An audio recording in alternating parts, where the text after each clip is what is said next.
Yo, it's your boy Reggie. Welcome back to my channel. Today I'm just going to be reacting to the Magic's loss yesterday in Game 7.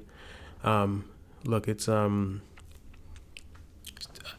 I really wanted that game. I'm not going to lie. It definitely hurts. But I mean, look, nobody thought we would be in a Game 7 like that. Nobody thought that.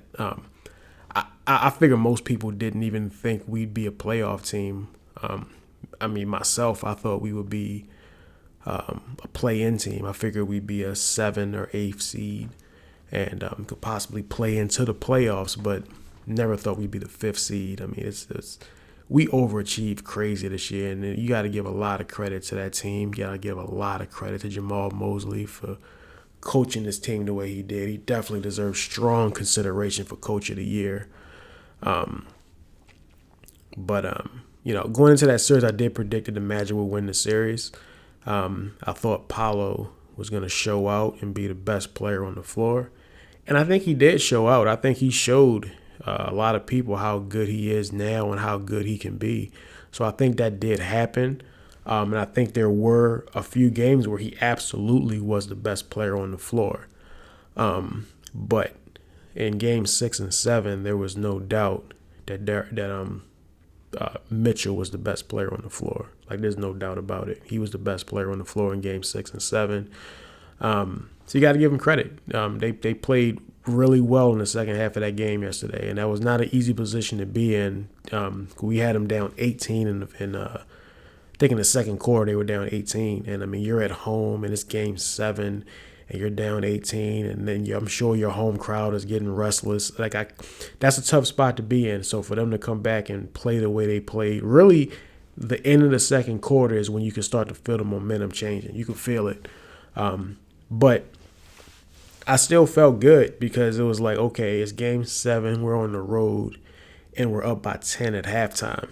You know, it felt like we still had a good shot, but you could tell in the first couple minutes of the third quarter we were in trouble. It's just no matter how good your defense is, when you can't make shots, when you just can't make shots to just stop the runs, you just can't. It's hard. It's hard to win like that. The problem with this team all year long has been shot making and really just bad third quarters. We've seen throughout this season that we just have moments we have like really bad third quarters, and it happened again. Now, look, a lot of that third quarter, you got to give credit to Cleveland. Like, they got crazy hot.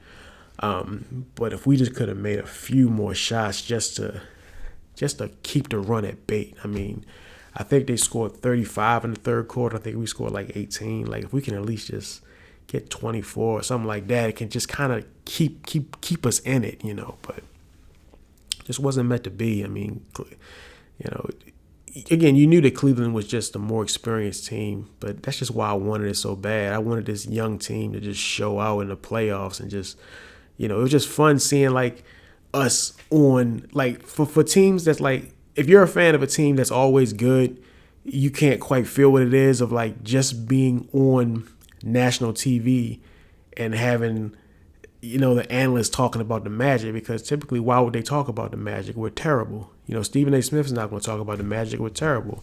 You know, you can honestly see that most of those people up there probably never even seen us play before the playoffs. So it was just fun just to be there. It was an exciting season, and it's tough for it to end. I wanted to keep going. I really wanted that smoke with Boston. I really wanted that to happen. And, you know, obviously next year it's going to be a different kind of season because I'm sure the team's going to look a little different. Some of those guys are not going to be back.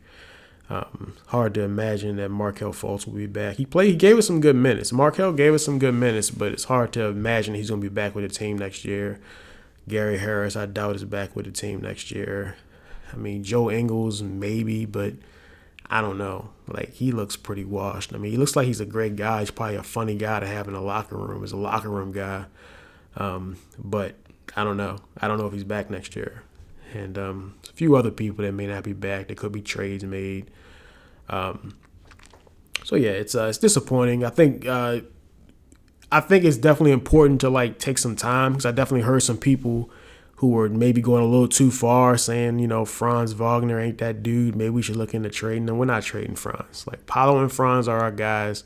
Franz had a really bad day yesterday. It happens. Suggs had a bad day too. They were both pretty bad yesterday. Suggs was good defensively, but he really gave us nothing offensively. So, yeah, I think that Paolo and Franz are building blocks. We just got to keep building around them.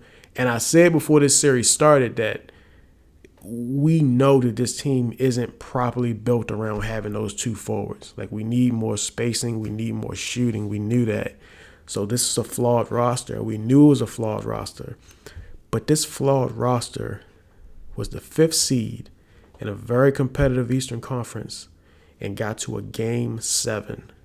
So let's just keep it in perspective, man. We had a good year. It's tough for it to come to a close, but we had a good year. There's a lot of moves we can make in the offseason. So the boys in blue will be back. We're going to lock you up next year just like we did this year. That's all I got to say.